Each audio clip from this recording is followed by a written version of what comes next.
25 जुलाई को कॉकरोच जनता पार्टी ने हमारे प्रोटेस्ट को कॉल ऑफ किया था ये कंडीशन में कि हमारे जो सारे मुख्य मांगे थे सरकार ने उस पे या तो उन्होंने एक्ट किया, जैसे कि धर्मेंद्र प्रधान जी का इस्तीफा उन्होंने लिया, या तो उन्होंने अश्योरेंस दिया कि एग्रीड अपॉन टाइमलाइंस के अंदर वो उस पे अमल करेंगे। उस गुड फेथ में हम लोगों ने 25 जुलाई को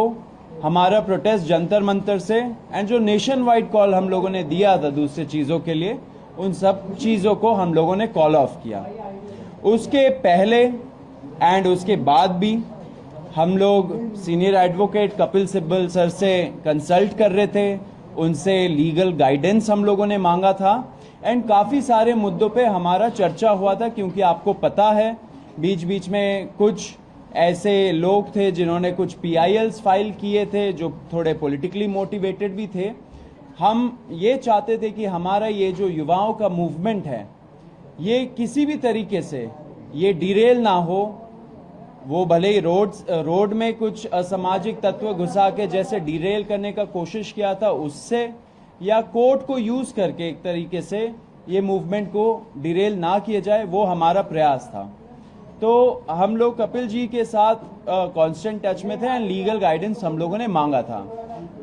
जब 25 तारीख को हम लोगों ने कॉल ऑफ किया ये प्रोटेस्ट, हमारी आशंका थी कि शायद फ्यूचर में जब थोड़ा सा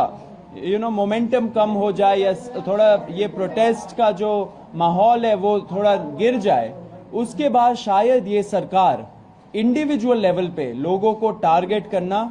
शुरू करे। एंड ये बहुत क्रेडिबल एप्रीहेंशन है, क्योंकि आपने देखा होगा दूसरे प्रोटेस्ट में भी सेम प्लेबुक यूज किया गया है। दूसरे जो पहले अच्छे प्रोटेस्ट रहे हैं, बड़े प्रोटेस्ट रहे, उसमें ऐसे ही लोगों को इंडिविजुअली टारगेट करके फंसाया गया झूठे मुकदमों में। तो कॉकरोच जनता पार्टी सारे छात्रों के लिए शुरू से डे 1 से उनको लीगल हेल्प एंड जो अभी मेडिकल हेल्प सब कुछ प्रोवाइड कर रही है। लॉयर से भी कोऑर्डिनेट करके उन लोगों को देश भर में हेल्प कर रही है। तो इसी आशंका पे हम लोगों ने कपिल जी से गाइडेंस मांगा था एंड कपिल सर के कुछ सुझाव थे जो अभी सर बताएंगे हमें। सबसे पहले तो मैं कहना चाहता हूं कि हमें जो घबराहट है केवल छात्रों के प्रति, जिन्होंने जो अनशन पे बैठे,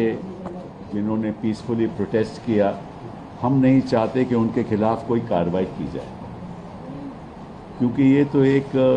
ऑर्गेनिक मूवमेंट थी, समझ लीजिए। और सरकारें अक्सर चाहती हैं, और ये मैं इस सरकार की बात नहीं कर रहा, अक्सर सरकारें चाहती हैं कि किसी तरीके से कोई डिसेंट नहीं हो। तो इन्होंने कुछ आश्वासन दिए होंगे, नड्डा साहब ने कुछ माना होगा, उसके बारे में तो मुझे मालूम नहीं, ना मैं जाना चाहता हूं कि ना हमने कुछ उसमें कोई पार्ट लिया। लेकिन जब मेरे पास आए तो मैंने कहा कि भाई कानून के आधार पे हम आपकी मदद करेंगे, और ज़रूर मदद करेंगे और हम करेंगे। तो इसको सामने रखते हुए मैंने कहा कि जहां जहां भी हिंदुस्तान में, बिहार में हो, आसाम में हो, बंगाल में हो, महाराष्ट्र में हो,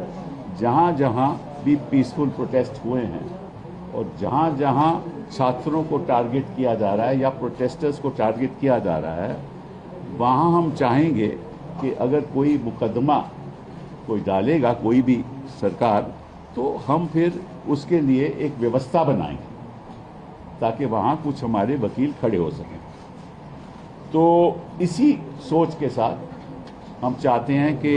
कोई कार्रवाई नहीं हो, अगर FIR होती है तो FIR विड्रॉ हो। और मैंने कहा है कि हम एक ये CJP ढांचा बनाएगी कि किस जगह पे क्या हुआ है, किस छात्र को, किस प्रोटेस्टर के खिलाफ कार्रवाई हुई है, चाहे कि मुफस्सिल में हुई हो, वहाँ कौन वकील है जो हमारी मदद कर सकता है। ठीक है, फिर ये लोग वेबसाइट बनाएंगे, मैं नहीं करूँगा, ये लोग खुद वेबसाइट बनाएंगे। उस वेबसाइट पे जो वकील लोग मदद करना चाहते हैं वो अपना नाम देंगे, कहाँ वो रहते हैं, किस तरह से मदद करेंगे, प्रो बोनो मदद करेंगे या उनके पास कुछ थोड़ा बहुत देना पड़ेगा। तो इस संदर्भ में मैंने कहा है कि मैं अपनी ओर से अपनी ओर से 1 करोड़ रुपया दूंगा, अपनी ओर से 1 करोड़ रिपोर्ट दूंगा और साथ में ये आग्रह करूंगा हिंदुस्तान के वकीलों को और बाकी लोगों को कि वो भी हमारा इस फंड में पैसा दें, ताकि हम हर जगह जहां जहां भी कानून का दुरुपयोग होगा, जहां जहां भी पीसफुल प्रोटेस्ट के खिलाफ गलत मुकदमे करे जाएंगे, तो हम उनके लिए खड़े, हमारे वकील उनके लिए खड़े होंगे सारे हिंदुस्तान में। तो ये शुरुआत हमने की है, ठीक है। वो फंड केवल इसीलिए खर्च होगा, अगर मैंने 1 करोड़ रुपया दिया है उसमें 1 रुपया भी किसी और चीज के लिए इस्तेमाल नहीं होगा, केवल